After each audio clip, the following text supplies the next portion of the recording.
এ হচ্ছে পর্ন তৈরি করে তার বডির অবস্থা, আর এই হচ্ছে পর্ন যারা নিয়মিত দেখে তাদের অবস্থা। এই হচ্ছে মেসি নেইমারদের বাড়ি, আর এই হচ্ছে মেসি নাকি নেইমারকে সেরা তাকে নিয়ে যারা ঝগড়া করে তাদের বাড়িঘরের অবস্থা। এই হচ্ছে বিড়ি সিগারেট যারা তৈরি করে তাদের অবস্থা, আর এই হচ্ছে যারা বিড়ি সিগারেট মদ বিভিন্ন ড্রিঙ্ক নিয়মিত পান করে তাদের অবস্থা।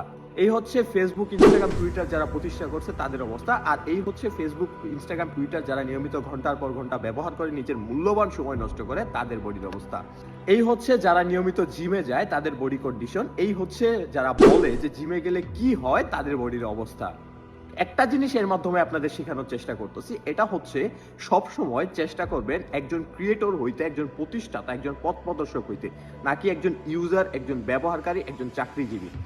আপনি যদি লাইফে সফল হতে হন তাহলে অবশ্যই আপনাকে একজন বিজনেসম্যান, একজন সফল উদ্যোক্তা অথবা একজন পথ প্রদর্শক, মানে এমন কিছু প্রতিষ্ঠা করতে হবে যার মাধ্যমে সবাই আপনার এই জিনিসটা ব্যবহার করবে বা সবাই আপনাকে চিনবে। আপনি যদি একজন ইউজার হন অথবা আপনি যদি একজন চাকরিজীবী হন, আপনি লাইফে কখনো সফল হইতে পারবেন না, কারণ আপনি ওই ট্র্যাপের মধ্যে আটকে পড়বেন। আপনি অন্য কোনো নিয়ে ভাবা বা তৈরি করার চিন্তা যখন আপনার মাথায় আসবে না, আপনি যখন নির্দিষ্ট একটা স্যালারি মাসের পর মাস পেতে থাকবেন, আপনি ওটা নিয়ে স্যাটিসফাই হয়ে যাবেন, আপনি অন্য কোথাও মুভ করার ইচ্ছাও করবে না।